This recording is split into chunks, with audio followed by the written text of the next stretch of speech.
All right, Cole Cubelic and Roman Harper, they're my two favorite college football analysts, period, point blank. They mostly cover SEC stuff, but they'll also cover some national stuff, some NFL stuff, some high school stuff, just football, period. The reason that I love them is because they're former players, and I also think that it's a really good mix.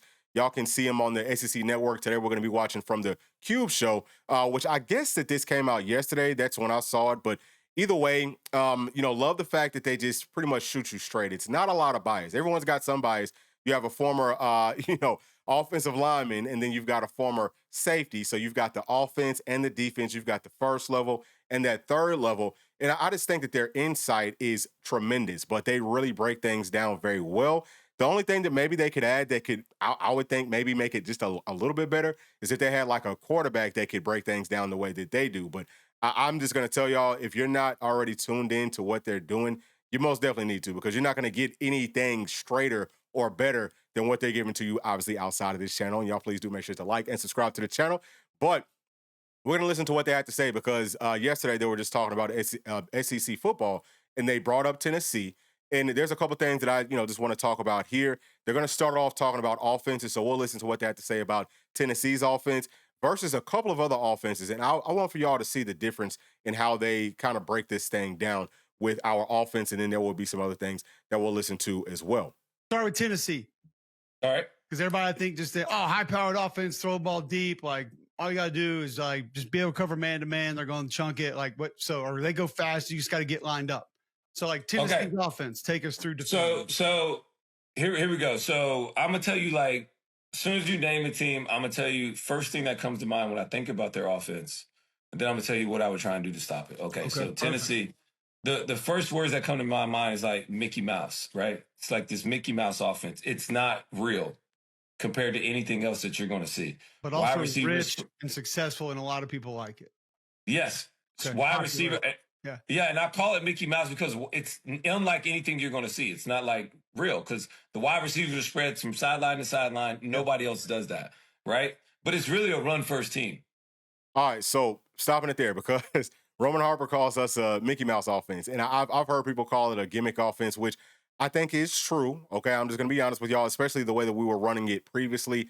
It is, hey, spread the field out. You put the defense in a weird spot where, man, we don't really have enough to be able to stop this run. But at the same time, it's tough to stop the pass, especially because Tennessee wants to air it out vertically. And, what teams have done here recently is, and we've talked about this too, teams have started to say, okay, well, we're going to run these mint fronts. It's something that Georgia has done, very well versus Tennessee. Well, there's some counters to it that I think Tennessee did a good job with last season in the first half of that game.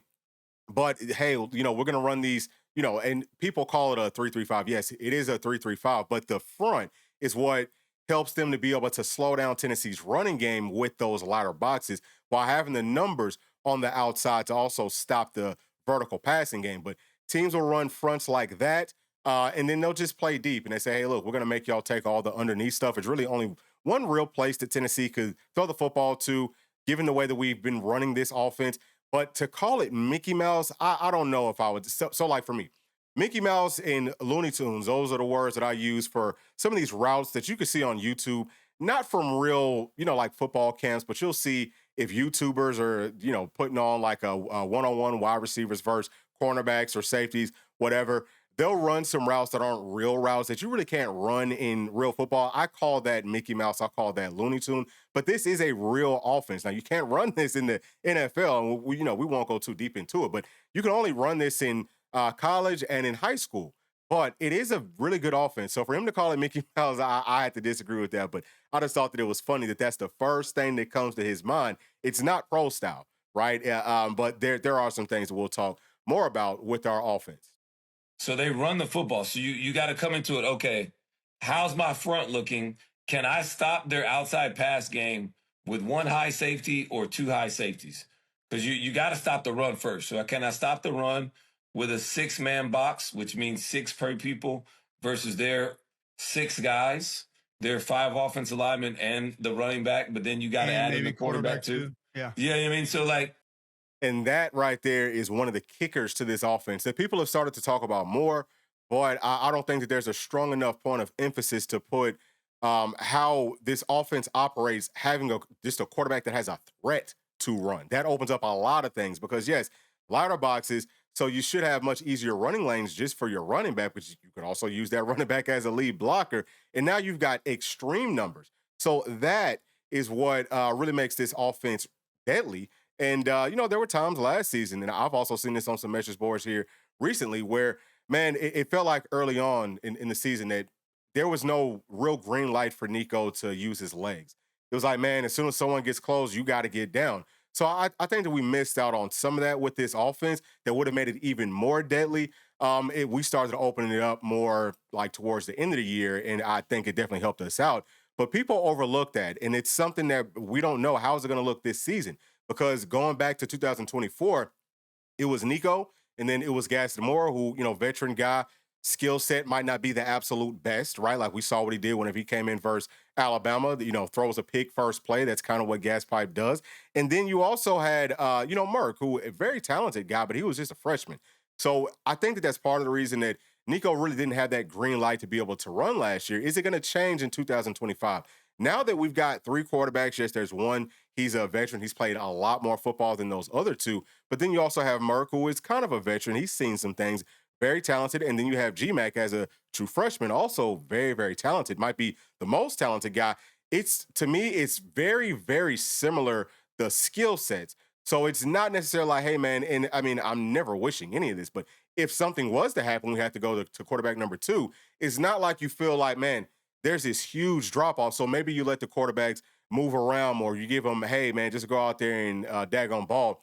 We don't have anybody that's going to be like what Nico was, like what Hendon Hooker was, or even like what Joe Milton was, because Joe Milton, big guy, he's also fast, wasn't a run first player by any means, but he was a problem because he was so big.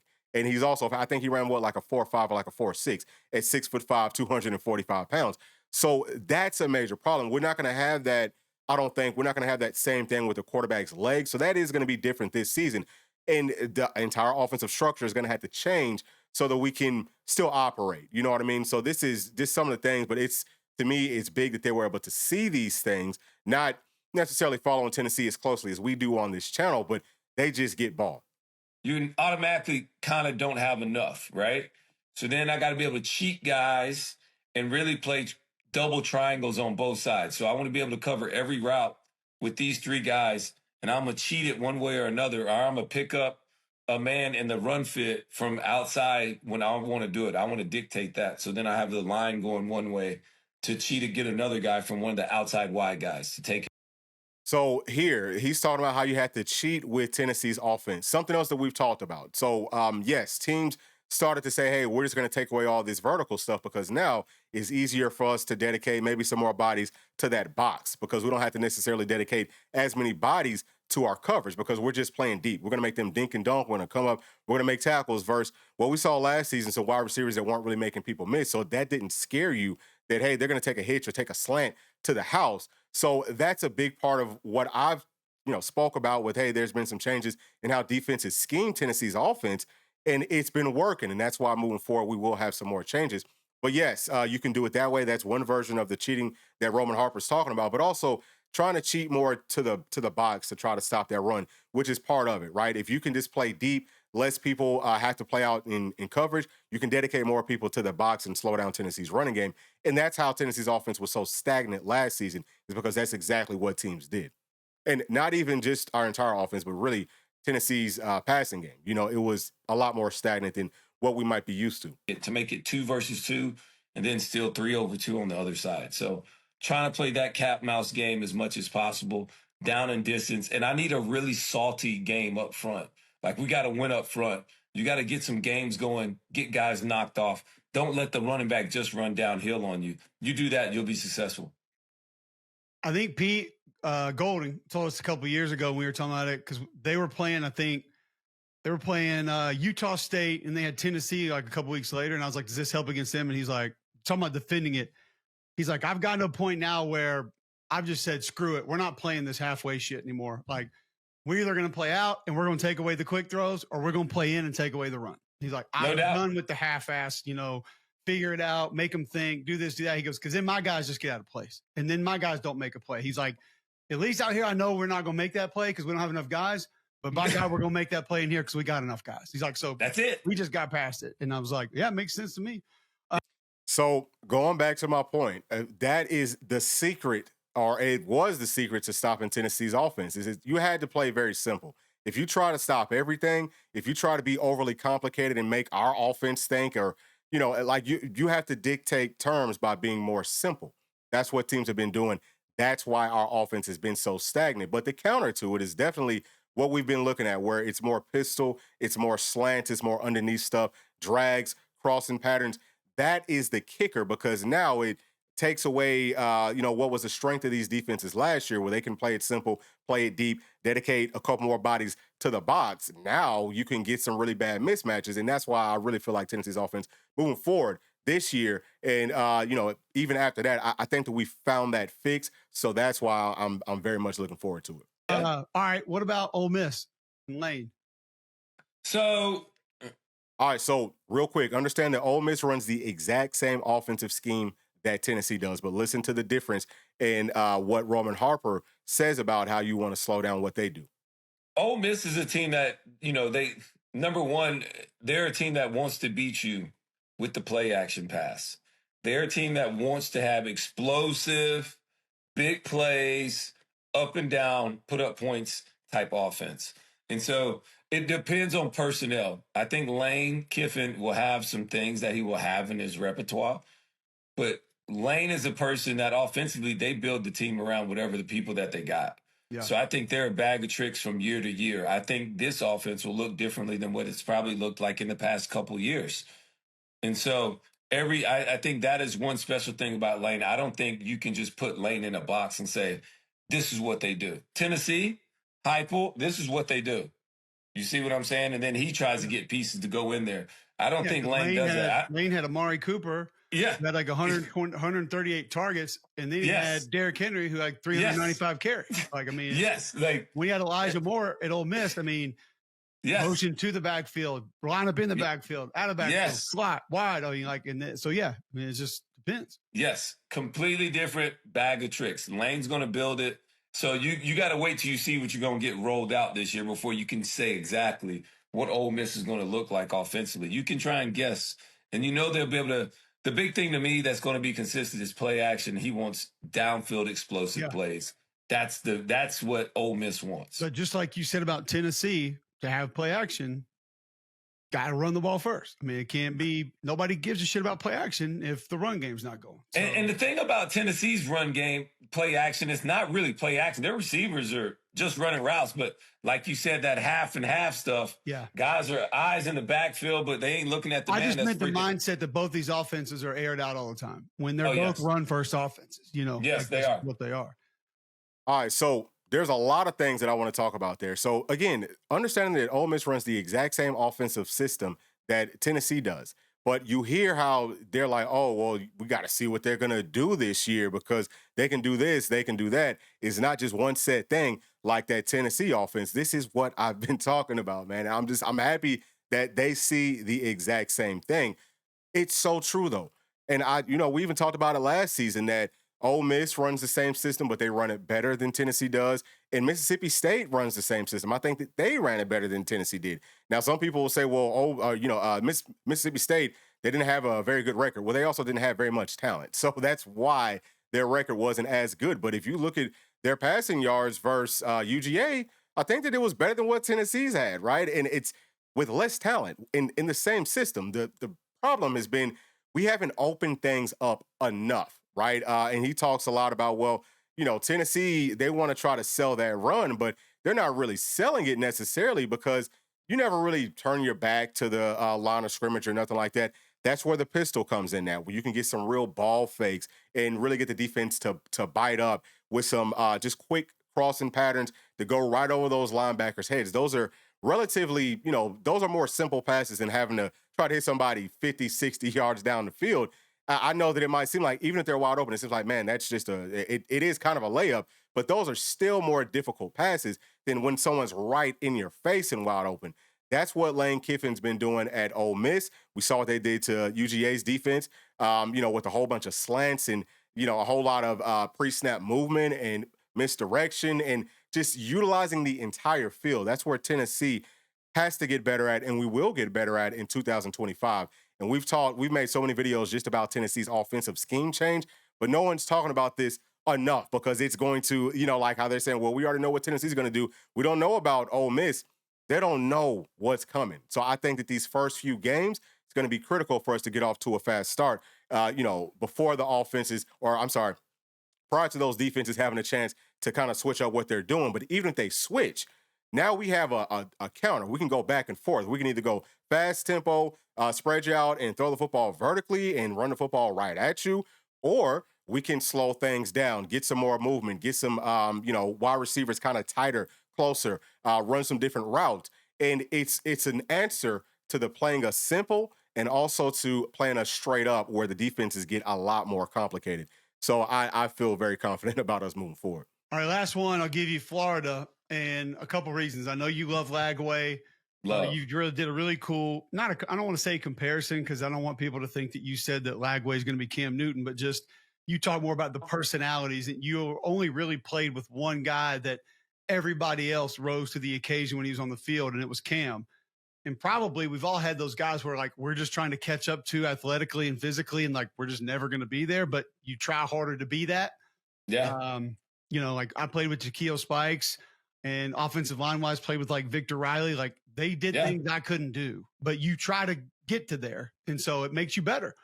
But also that offense, which is a little bit of Sark with some of the movement and some of the different alignments. But you'll get 12 personnel, single back, you'll get I formation, you get some traditional handoffs, you get quarterback gets under center a little bit. So it's a little bit of a different offense, maybe a little bit of West Coast, quarterback friendly with a lot of the heavy play actions. You got old school bootlegs. I talked to Sark about that too. I'm like, you're one of the 2 or 3 coordinators in big time college football. There's more than 2 or 3, but in the SEC, the quarterback actually turns his back to the defense. Do you realize how foreign that is? And he was like, yeah, I love it.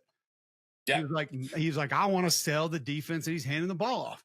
There we go. If you can't take your eyes off the defense and come back and know where the ball's going to go, then you probably can't play for me. But Florida.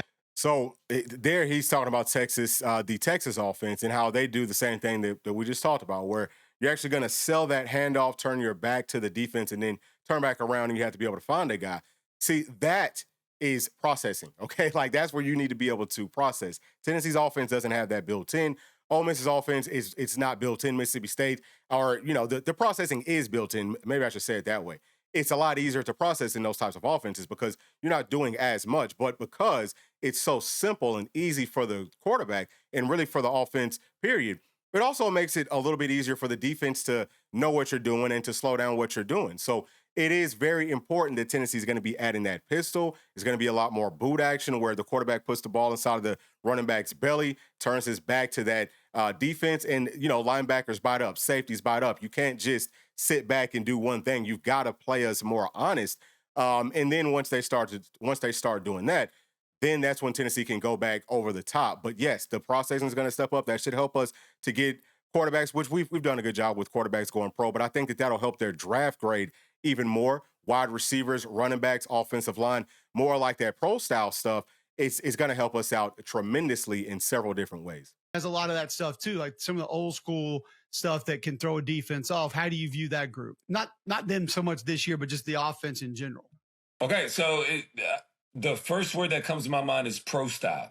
Yeah. So it has a little bit. Everything I said. Yeah. Yeah. Pro style. So you're going to have more direct running back behind the quarterback. You're going to have some pistols, so you get downhill runs. You're going to have some underneath the center runs. You also get boot and what I call waggle. So boot is like when I fake it and you get all the way outside the other end of the pocket and you're pretty much naked. There's nobody block. That's what they call it, the naked bootleg. And then the waggle is when it's like a half roll. So you fake it one way and then you half boot, but you just move the pocket a little bit. So that's what I just like Florida especially with Lagway, man. He unlocks a lot of things for them. The deep ball's up.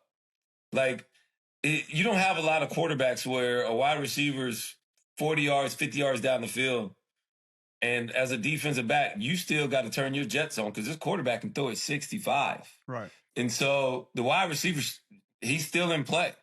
And so you still got to be on your horse. And not only that, but it was accurate throws at 60, 65 yards down the field. And so that gives you an element offensively that not every quarterback gives you the ability to be able to do that. Where you, especially in that type of offense, where you will have motions or some guys over there and they can kind of walk off and delay or go, if they're running over out here, get to this hash mark and be able to break it back really deep over here. The DB, once he gets over here, it's like he's going that way. Well, this quarterback can get you to here, break it back that way, and be able to throw it 45, 50 yards. If I'm making a break down the field at 30-some yards and run into an open area because nobody else is here, like that's a really good throw. A lot of quarterbacks can't make it, and he can just drop it in a bucket. He can do that. So it just opens a lot of things up. But he has to be healthy, though. No doubt. He still is great. All right, so I'm going to stop it there because obviously y'all can hear whenever he's talking about when both of them are talking about different offenses, and it was like that for every offense that they talked about outside of Tennessee's. They have a lot more to say about it. It's not as like ours. It's just like a short little, hey, well, this is it. Again, man, we have to open things up. But, DJ Lagway, we all know he's going to be a major problem. That Florida offense, going back to the pro style versus kind of like more college gimmicky types of offenses, it might take it more time for you to get the proper pieces and get the quarterback that can operate it at a really, really high level. But once you get that, it's almost impossible to stop that. It's a lot more difficult to actually stop it once it gets humming versus, like with Tennessee's offense, it could be humming and you figure out one thing. All of a sudden, you've shut the whole offense down pretty much, especially with that passing game. That's what's happened here. So, adding more of the pro style stuff, adding some more elements to our offense is going to be huge. But I can also tell y'all this very early on. I think that Florida is going to be a problem. I think that our offense is going to put up tremendous numbers. And, like he's saying here, as long as DJ Lagway is healthy, that's a really tough game. I see them as a playoff team. Late in the season, that might be the game that could make or break Tennessee have an opportunity to make it to the college football playoffs, especially given that our schedule is so light. Like, what signature wins will we have? We're going to have to beat one of those big three, whether it's Georgia, Alabama, or Florida, and we got to win all the other games that we're supposed to win and probably do it by a pretty nice margin. So the offense taking that step forward is going to be big for us. Great as he is, he has not been healthy. We cannot forget that. And that's going to be another really, really big, important thing for Florida this year will be DJ Lagway's health. He has to be healthy. All that, the pro-style alignments and some of the traditional run plays, does that make it that much harder to cover because your brain is probably going more towards this going to be a downhill run? Or like you said, stretch play, like I got to worry about this play hitting backside B gap, outside the front side tackle. Like, does all of that make just regular coverage more difficult because it makes you think about all that other stuff more often? It does completely. And also in college, the offensive lineman can be 3 yards down the field and they can still throw it. We like to cheat. It's a real thing where, NFL terms. The guys in the red zone when it's like the tight end catches the ball and then the guard like comes and celebrates with him a second later because he was like already down there. He's right there. Yeah, sorry. It's a real thing here where the offensive lineman get to go down the field and then we can throw it too. So yes, it does make it hard, especially against these. That's why I like when teams are under the center or sometimes a pistol formation and when you turn your back to the defense because that really affects the defense thinking that it is run. So you naturally have to come down the hill, especially with the offensive line being able to come downfield. You have to respect that. I'll be excited. Look, this is what I want to see. I want to see a couple. All right, so now this is kind of what I guess this might be like their last segment here, right? This is the last part that we're going to be listening to. But the question that Cole asked to Harper was, "Hey, what players on defense are you liking right now?" And then he's also asking about like what defenses are you looking out for this season? Defense this year, and I think everybody's got some question marks or where they're trying to be at. How does Tennessee bounce back? Because defensively, they got to be something because I don't know how this quarterback's going to be early on. And, Tennessee has a little bit of expectations. They ain't trying to go that far back.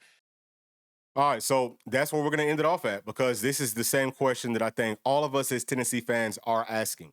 how is our defense going to look? Do we feel like it's going to take that step forward? And on this channel, we feel like we definitely can take that step forward, but you never really know until you get out there and you start playing, because the game's not played on paper, right? Like, there's something to be said about, can you rise up to these moments? So we can speculate all day long and say, man, this looks a lot more talented. We think that the coverage is going to look better. We're very shorthanded at safety, but the linebackers should be better. I think the front four might be as a unit better. Maybe not as much edge rushing, like as much edge pass rush, more pass rush from the middle, which is actually better. We've got some studs. I think that we're deeper with our cornerbacks, from cornerback to star, than we've ever been. With Coach Heupel, obviously. But yes, I think that we can take that step forward. And I think that we can get the football back for our offense, because Joey Aguilar, he might have some more turnovers than what we're used to.